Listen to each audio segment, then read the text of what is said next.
સમીક ઋષિનો આશ્રમ છે અને સમીક ઋષિ બેઠા છે આંખો બંધ કરીને ધ્યાનમાં. હવે બુદ્ધિ તો બગડેલી હતી જ, એટલે ક્રોધ આવ્યો કે મારા જેવો ચક્રવર્તી સમ્રાટ એક સામાન્ય સંતના આશ્રમમાં આવે અને એ મારું સ્વાગત ન કરે. લાગે છે બાવાઓ બગડ્યા છે હવે, અને આનો દંડ મળવો જોઈએ. એટલે બાજુમાં મરેલો સર્પ પડ્યો તો પોતાના બાણ દ્વારા ઉઠાવ્યો અને સમીકના ગળામાં પહેરાવી દીધો. સમીકના ગળામાં પહેરાવીને તરત ત્યાંથી નીકળી પડ્યા. પણ બાજુમાં બીજો રહેલો એક શિષ્ય એ જોઈ ગયો, એટલે એ દોડતો ગયો. બાજુમાં નદી છે કૌશિકી, એ કૌશિકી નદીના કિનારા ઉપર એના જળમાં નાઈ રહ્યા છે એના પુત્ર શૃંગી. શૃંગીને જઈને કહ્યું, महाराज आपके पिता के गले में कोई राजा ने आकर के सर्प डाला है. અને આ સાંભળતાની સાથે જ બ્રહ્મ તેજ બલમ બલમ, બ્રહ્મ તેજથી આવૃત થયેલો સમીકનો પુત્ર શૃંગી એકદમ ક્રોધિત થઈ ગયો. કૌશિકી નદીનું જળ લીધું હાથમાં,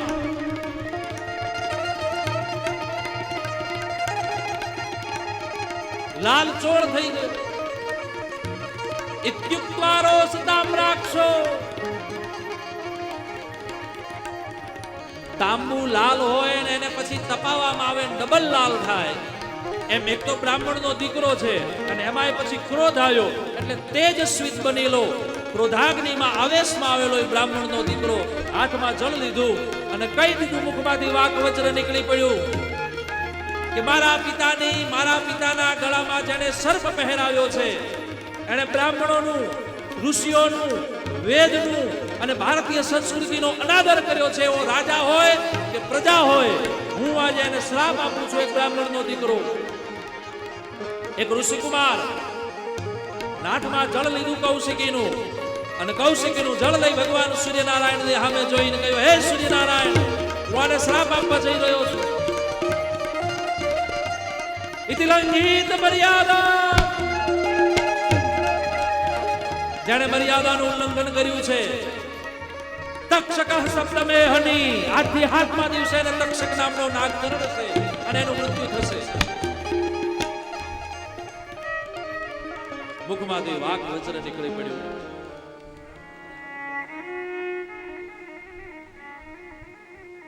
મુખમાંથી વાક વજ્ર નીકળી પડ્યું. ક્રોધિત થયેલા સમીકના પુત્ર શૃંગી શ્રાપ આપી દીધો. દોડતા દોડતા પિતાની પાસે આવ્યા તો પિતાના ગળામાં મરેલો સર્પ પડ્યો છે, બાજુમાં ઉતાર્યો. પછી પિતાને કહ્યું, પિતાજી, તમારા ગળામાં જેને સર્પ પહેરાવ્યો છે એને મેં શ્રાપ આપ્યો છે. શ્રાપ આપ્યો? બોલે હા. અરે બેટા, એ તો રાજા હતો, આપણો રાજા છે, ચક્રવર્તી સમ્રાટ છે, પરીક્ષિત છે. બોલે પિતાજી, રાજા હોય કે પ્રજા હોય, એ ખોટું કરે તો એને શ્રાપ મળે, એને ધર્મદંડ આપે. ધર્મદંડ્યોસ્મિ, ધર્મદંડ્યોસ્મિ, ધર્મદંડ્યોસ્મિ, એને ધર્મદંડ આપે છે, માટે મેં એને શ્રાપ આપ્યો છે. દોડતા ગયા છે, એક શિષ્યને મોકલ્યો પરીક્ષિતજી પાસે. પરીક્ષિતજી ઘરે આવીને હજુ બેઠા છે. માથા ઉપરથી મુકુટને ઉતાર્યો અને ત્યાં બુદ્ધિ ઠેકાણે આવી. વિચાર થયો કે ઓહો, મેં ભૂલ કરી. ભારતીય સંસ્કૃતિના આવા મહાપુરુષના ગળામાં મરેલો સર્પ મેં પહેરાવ્યો. અને એ સમયે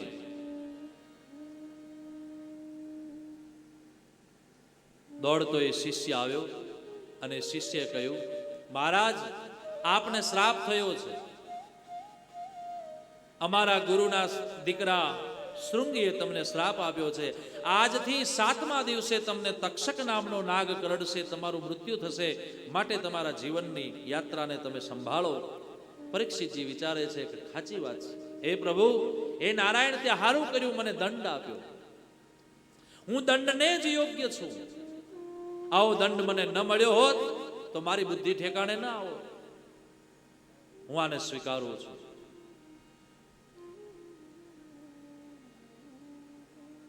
अगर गलती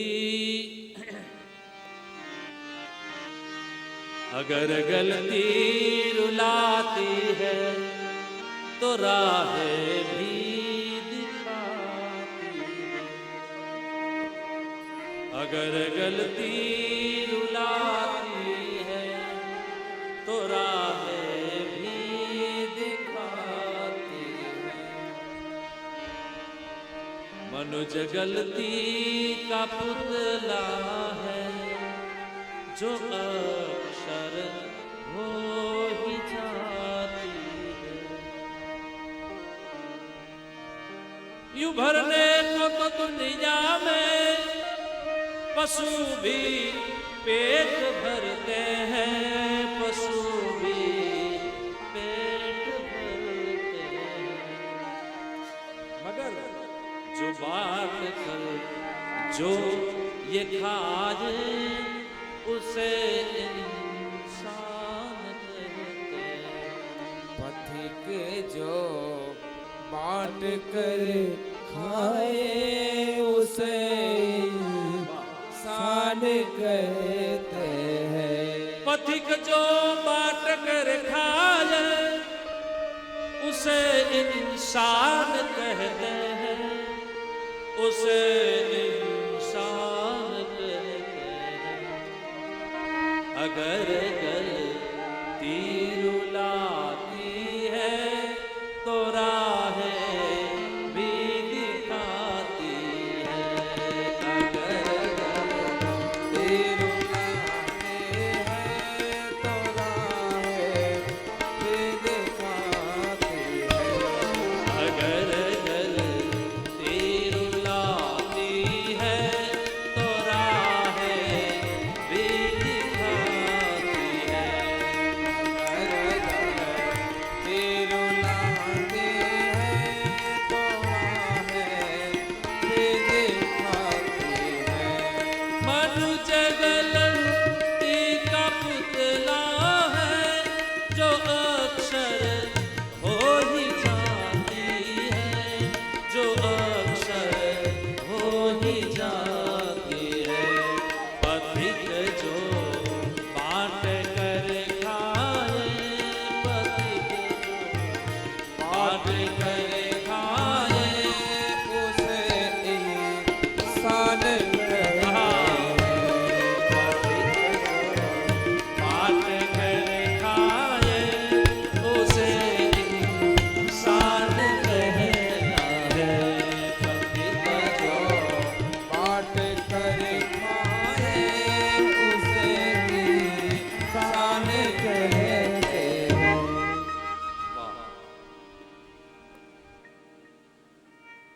આ લોકોને ઊંઘ નથી આવતી ને એટલે સારું છે, નહીં તો આવડા હોઈ ગયા હોત તો આપણને મજા ના આવે.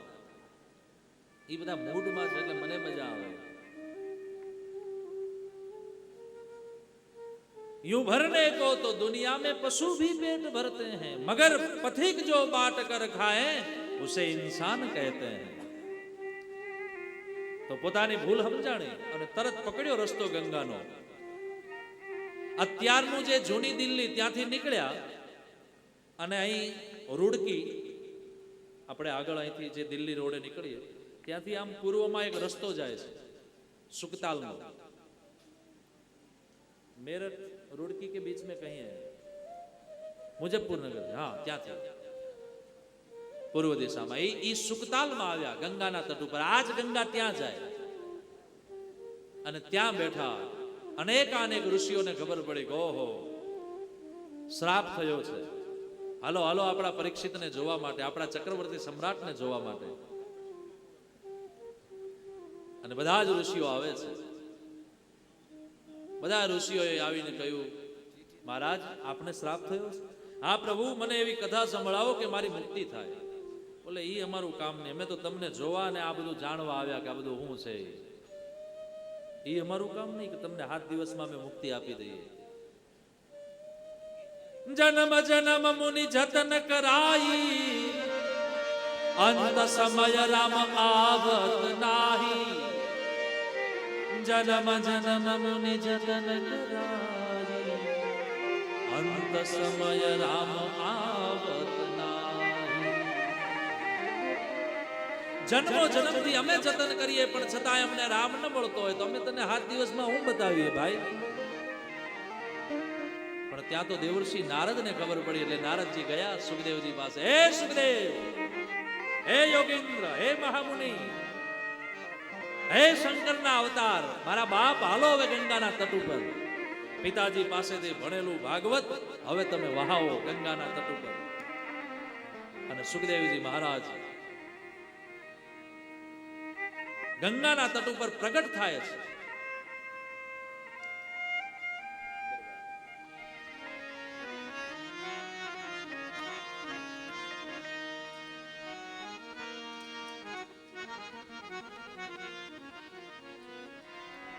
તત્ર ભવદ ભગવાન વ્યાસપુત્રો યદૃચ્છજાગા મઠમાનો નપેક્ષઃ અલક્ષલિંગો નિજલાભતુષ્ટો વૃતશ્ચ બાલે અવધૂત વેશ. સુખદેવજી ક્યાંથી આવ્યા કોઈને ખબર નહીં, કઈ દિશામાંથી આવ્યા કોઈને ખબર, માત્ર ત્યાં પ્રગટ થયા અને બધાએ જોયા કે ઓહો સુખદેવજી આવ્યા છે. તત્રા અભવત ભગવાન વ્યાસપુત્ર. અભવત દેખાતા નથી પણ પ્રગટ થઈ ગયા. એવા ભગવાન વેદવ્યાસ ના પુત્ર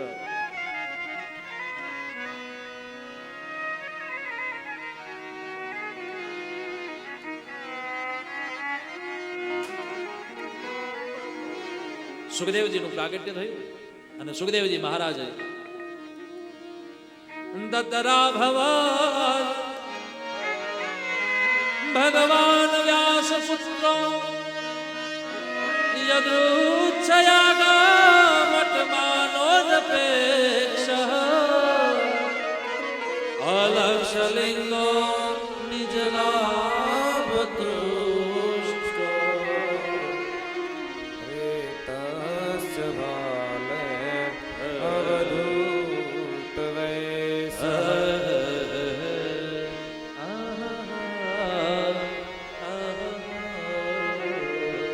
રેતસ્ય બાલે અવધૂત વેશ. બોલીએ સુખદેવજી ભગવાન કી જય. સુખદેવજી મહારાજનું પ્રાગટ્ય થયું. બધાએ ઋષિઓએ એમનું સ્વાગત કર્યું. પરીક્ષિતજી મહારાજ ગંગાનું જળ લઈ આવ્યા, સુખદેવજીના ચરણને ધોયા અને પછી સુખદેવજી મહારાજે પરીક્ષિતજીને આશીર્વાદ આપ્યા અને કહ્યું બેટા ચિંતા ન કરિયો, मैं आपको मुक्ति दिलाऊंगा. मुक्त संग पर पदम हरे, मैं आपको हरि का चरण दिलाऊंगा, मैं आपको हरि की कथा सुनाऊंगा. हे राजन चिंता न करियो, 7 दिन के बाद आपको चौक्कस भगवान ही मिलेंगे.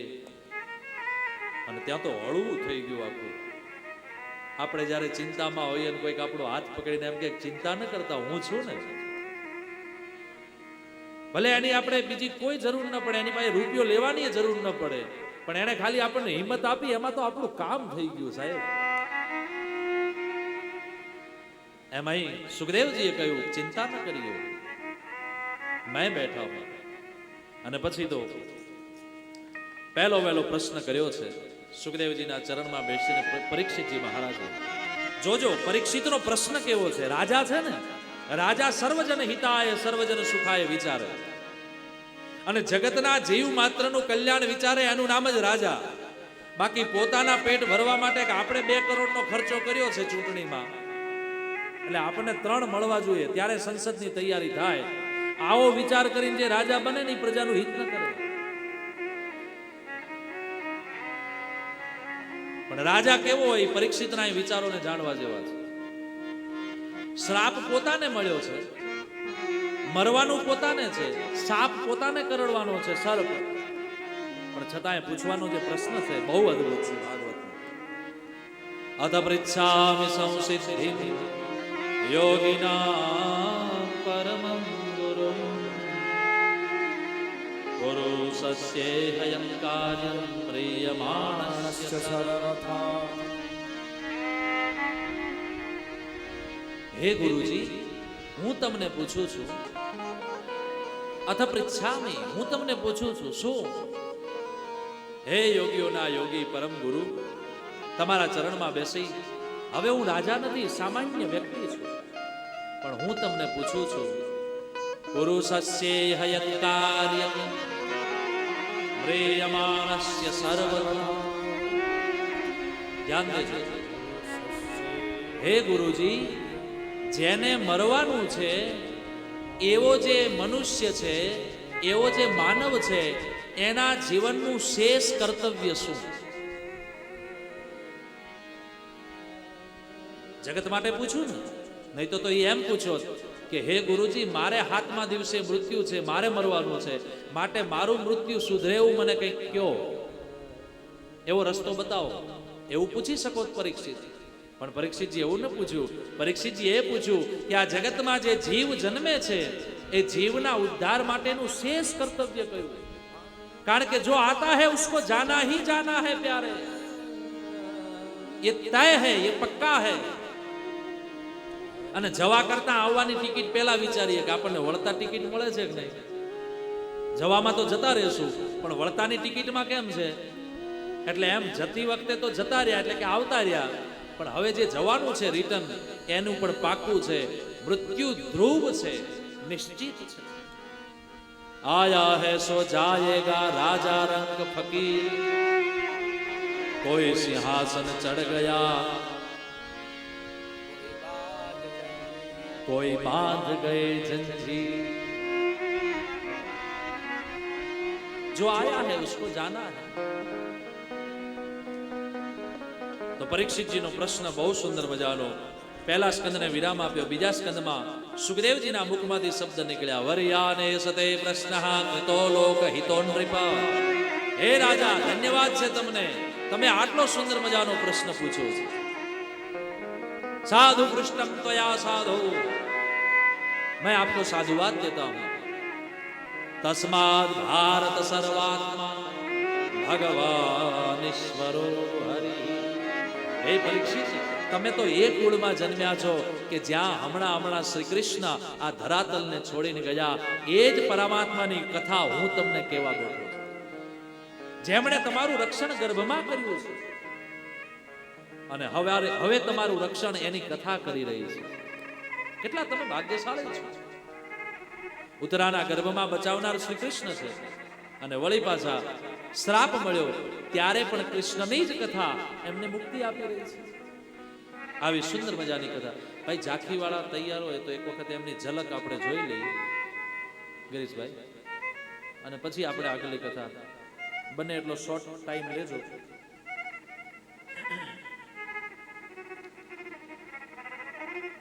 તો આવો સુંદર મજાનો પ્રશ્ન કર્યો છે કે હે રાજન, હું તમારા પ્રશ્નથી બહુ ખુશ છું. પછી તો આસનને જીતવાની, ઇન્દ્રિયોને જીતવાની, મનને જીતવાની ચર્ચા કરી છે. અને પછી સદ્યો મુક્તિ અને ક્રમ મુક્તિ, આમ બે મુક્તિના સાધન બતાવ્યા. સદ્યો મુક્તિ એટલે સીધી મુક્તિ, અને ક્રમ મુક્તિ માને સ્ટેપ બાય સ્ટેપ. સદ્યો મુક્તિ એટલે સંતો માટે, અને ક્રમ મુક્તિ એટલે આપણા જેવા ગ્રહસ્થાશ્રમીઓ માટે. ક્રમનો અર્થ છે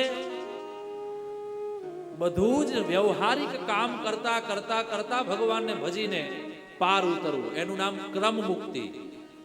અને સદ્યો મુક્તિ એટલે બધી જ વસ્તુનો ત્યાગ કરી અને જ્યારે તમે ત્યાગી બની જાઓ, સંત બની જાઓ, તો પછી તમારે કોઈ વસ્તુમાં આસક્તિ નહીં રાખવી અને માત્ર ભગવાનને ભજી અને પાર ઉતરી જવું.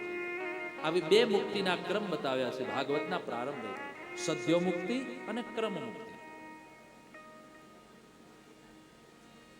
અને પછી બે ધ્યાનની ચર્ચા કરી. હે રાજન, સૂક્ષ્મ ધ્યાન અને સ્થૂળ ધ્યાન, આવા બે ધ્યાન છે. સૂક્ષ્મ ધ્યાન એટલે મારામાં જ બધું છે, મારા ભીતર આખું જગત છે, એને સૂક્ષ્મ ધ્યાન કહે. અને સ્થૂળ ધ્યાન માને આ જે કંઈ દેખાય છે એ બધું જ ભગવાન છે, એને સ્થૂળ ધ્યાન કહે છે. એટલે આપણે કાં તો અહમ બ્રહ્માસ્મિનો વિચાર કરી અને આગળ વધીએ, અને કાં તો પછી આ જે કંઈ જગત દેખાય છે એ જગત જ જગદીશ છે એવો ભાવ રાખીએ. કાં તો જગતથી પ્રીતિ કરીને ભગવાન સુધી પહોંચીએ, અને કાં તો ભીતરના આત્માને ખોજી અને ભગવાન સુધી પહોંચીએ. પાતાલમેતસ્ય હિ પાદમૂલં પઠન્તિ પ્રાશ્ને પ્રપદૈરસાતલં મહાતલં વિશ્વસૃજોત ગુલ્ફો તલાતલં મે પુરુષસ્ય જંગે. આ સ્થૂળ ધ્યાન. જો સ્થૂળ ધ્યાન એટલે શું સમજાવું, પ્રેક્ટિકલ. આ બાદ ધ્યાન આપજો બધા ભાઈ, વર્ગ લેવું છું. એક શિક્ષક જેમ લે ને એમ. આ ભગવાનનું માથું છે અને આ ભગવાનના પગ છે. પાતાલમેતસ્ય હિ પાદમૂલં, ભગવાનના પાતાળમાં પગ છે, અને માથું તારું મેરુ સમાન, તું ક્યાં સમાણો સાંભળા. પગ પાતાળ અને માથું મેરુ સમાન, એટલે ભગવાનનું આ માથું, આ પગ, પછી આમાં 14 લોક છે, અને મધ્યમાં પૃથ્વી છે, વચમાં ઉપર 7 છે, અને પૃથ્વી પછીના 6, એટલે નીચે 7 ને ઉપર 7. આમ એટલે અહીં પૃથ્વી છે, આ ભગવાન ઊભા છે, એટલે અહીં વચમાં પૃથ્વી. તો અહીંથી નીચે અતળ, વિતળ, સુતળ, તળાતળ, રસાતળ, મહાતળ ને પાતાળ, 7 નીચે. પછી ભૂહુ એટલે પૃથ્વી, ભૂહુ, ભુવાહ, સ્વાહ, મહઃ, જનઃ, તપઃ અને સત્યમ એટલે ઉપરનું સત્યલોક. તો આમ ભગવાન ઊભા છે અને ભગવાન દ્વારા આખી આ સૃષ્ટિ છે. આવો આપણે ભાવ કરીએ તો એને કહેવાય સ્થૂળ ધ્યાન, અથવા તો પછી સૂક્ષ્મ ધ્યાન.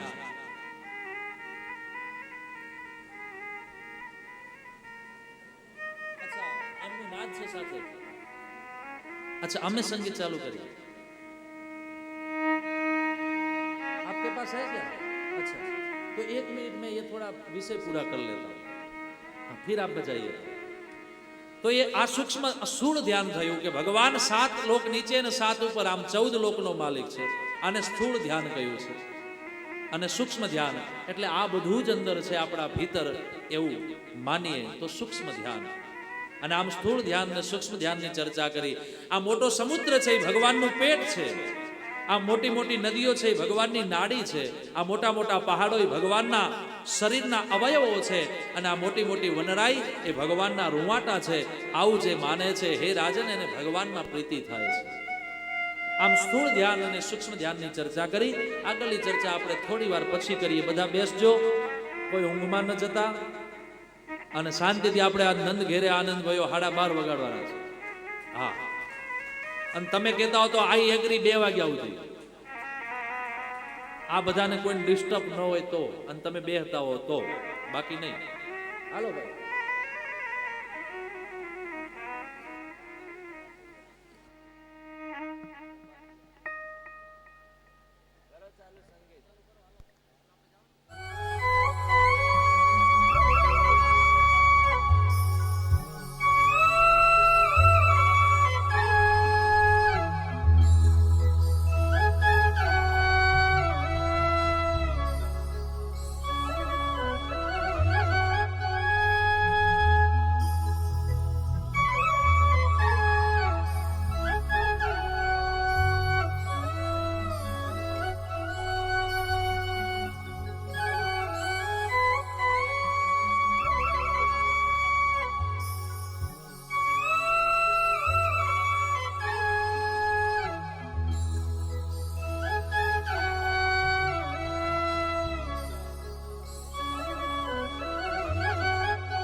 बिरज की छोरी से मैया करा दे मेरो ब्याह। राधिका गोरी से बिरज की छोरी से मैया करा दे मेरो ब्याह। राधिका गोरी से बिरज की छोरी से मैया करा दे मेरो ब्याह। राधिका गोरी से बिरज की छोरी से मैया करा दे मेरो ब्याह। कन्हैया माता यशोदा के पास आकर निवेदन करते हैं, राधिका गोरी से बिरज की छोरी से मैया करा दे मेरो ब्याह। राधिका गोरी से बिरज की छोरी से मैया करा दे मेरो ब्याह। माता यशोदा कन्हैया की बात सुनकर कहती हैं, अरे लाला उम्र तेरी छोटी है, नजर तेरी खोटी है, कैसे करा दूं तेरो ब्याह।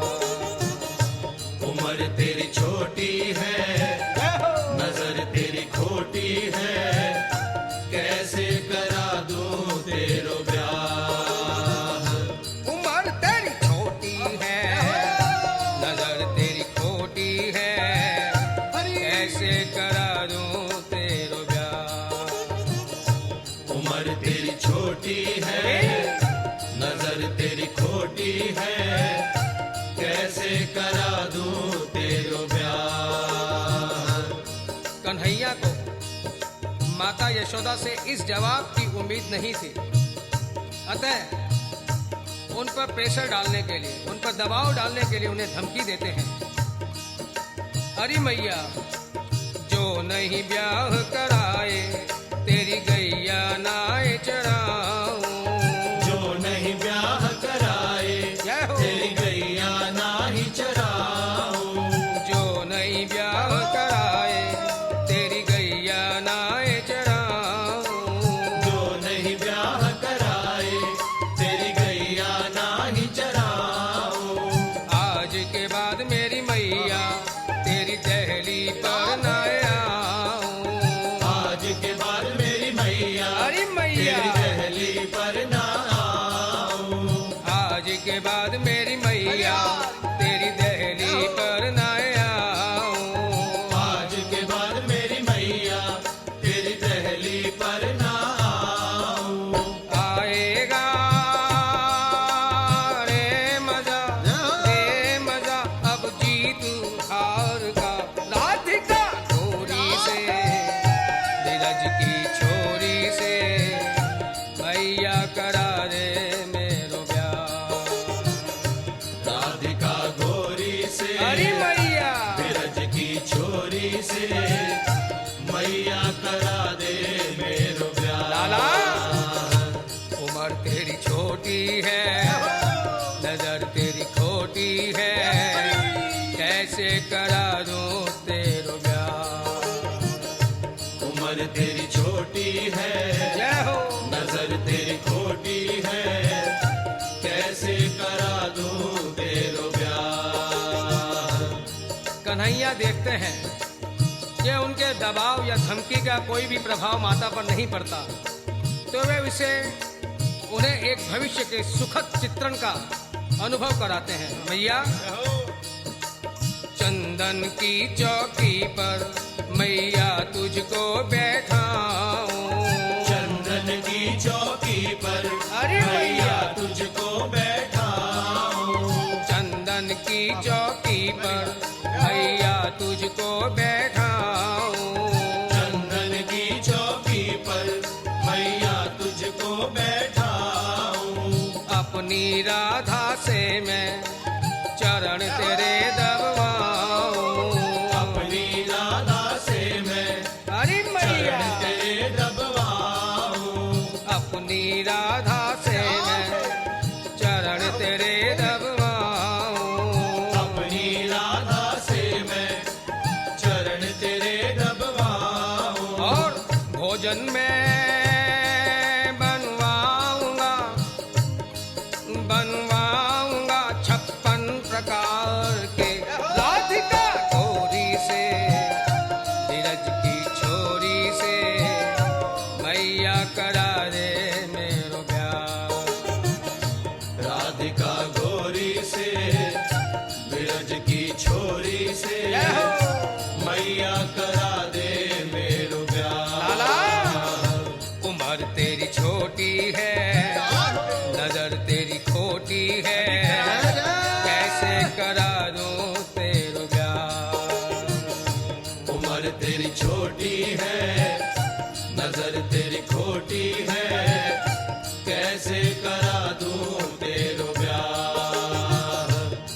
माता यशोदा पर फिर भी कोई प्रभाव न पड़ता देख कन्हैया उन्हें फिर भविष्य की झांकी का चित्रांकन करवाते हैं। राधे अरे मैया देख, छोटी सी दुल्हनिया जब अंगना में डोलेगी, छोटी सी दुल्हनिया जब अंगना में डोलेगी, छोटी सी दुल्हनिया जब अंगना में डोलेगी, छोटी सी दुल्हनिया जब अंगना में डोलेगी, तेरे सामने मैया वो घूंघट ना खोलेगी, तेरे सामने मैया वो घूंघट ना खोलेगी, तेरे सामने मैया वो घूंघट ना खोलेगी।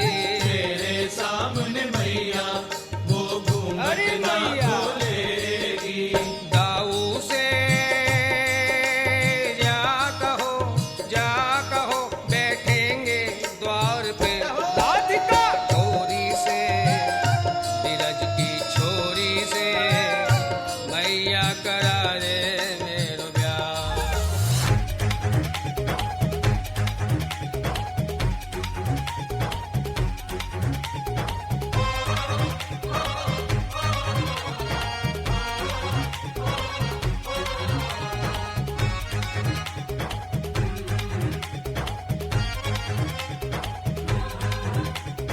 तेरे सुंदर नैन तेरे मुख कहे बैन, तेरो ही मुकुट बात तेरी कछु कह गयो, तेरे घुंघरा रे बाल तेरी गल फूल मान, और तेरे ही बुलाक मेरे चित्त में बसे गयो।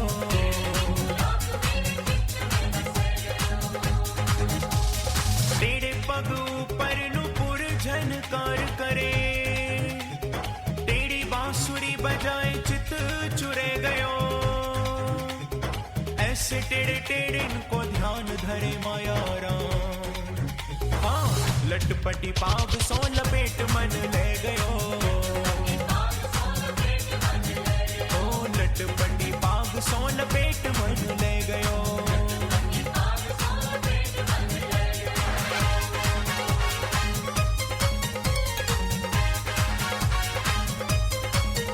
अरे बाके बिहारी की देख छटा, हो मेरो मन है गयो लटा पटा,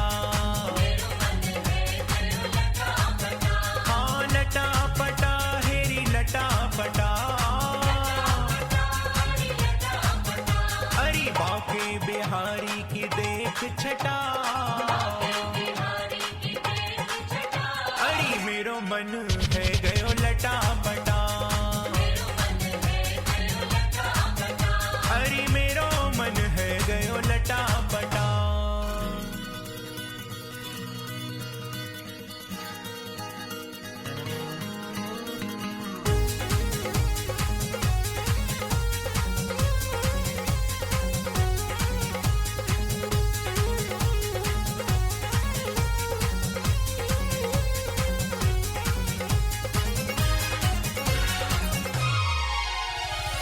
कब से खोजू बनवारी को, हाँ बनवारी को गिरधारी को, हो कब से खोजू बनवारी को, बनवारी को गिरधारी को, कोई बता दे उसका पता,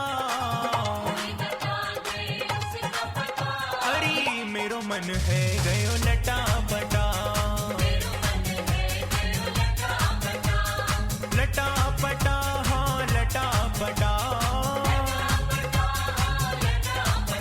हो बाके बिहारी की देख छटा, देख छटा, अरे मेरो मन है गयो लटा पटा, अरे मेरो मन है गयो लटा पटा।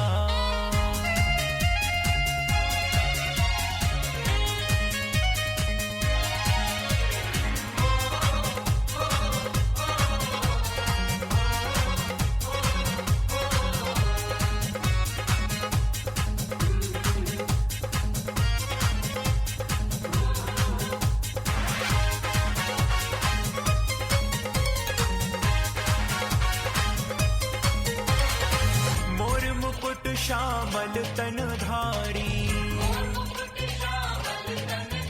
हाँ कर मुरली अधरन सजी प्यारी,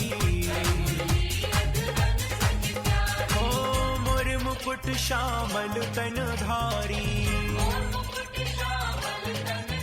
हाँ कर मुरली अधरन सजी प्यारी,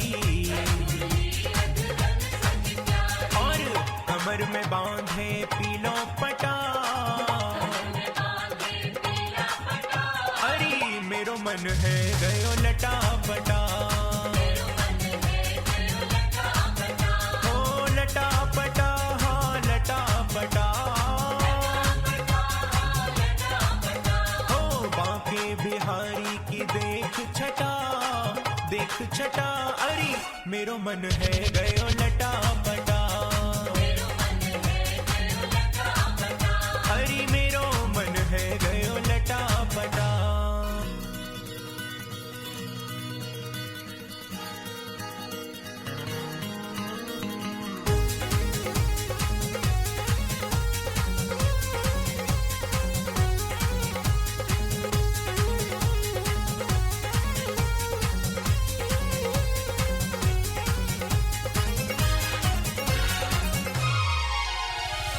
बनिया भरन यमुना तट आई,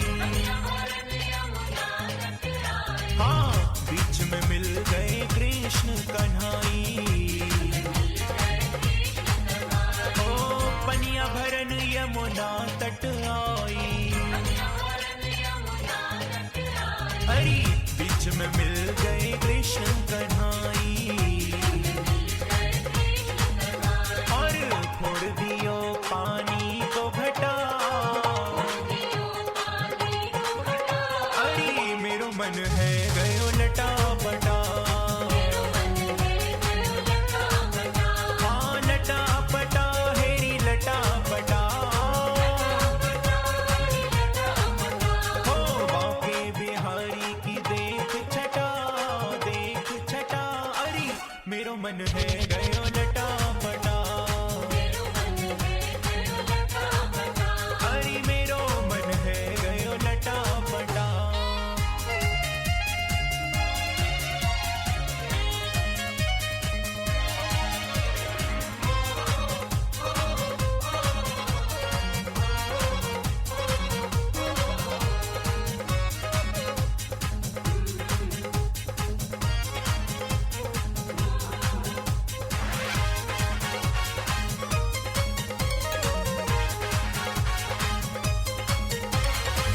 टेढ़ी नजरे लट घुंघरारी,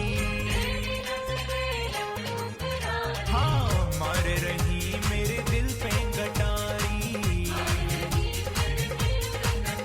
देखो टेढ़ी नजरे लट घुंघरारी, अरे मार रही मेरे दिल पे कटारी, और श्याम वर्ण जैसे कारी घटा, अरे मेरो मन है गयो लटा पटा, हाँ लटा पटा हेरी लटा पटा, अरे बांके बिहारी की देख छटा, हो मेरो मन है गयो लटा पटा, अरे मेरो मन है गयो लटा पटा।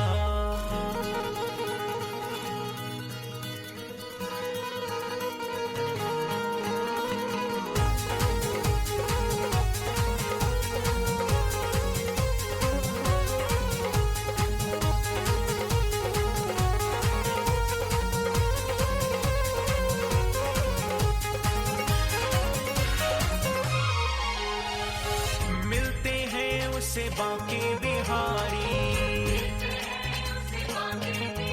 ओ बांके बिहारी सने, ओ मिलते हैं उसे बांके बिहारी, ओ बांके बिहारी स्नेह बिहारी,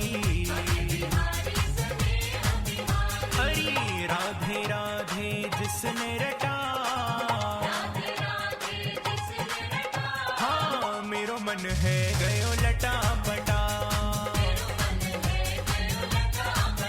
हाँ लटापटा हेरी लटापटा हरी बांके बिहारी की देख छटा हो मेरो मन है गयो लटापटा हरी मेरो मन है गयो लटापटा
अरे होली में चारों तरफ छाई अजब उमंग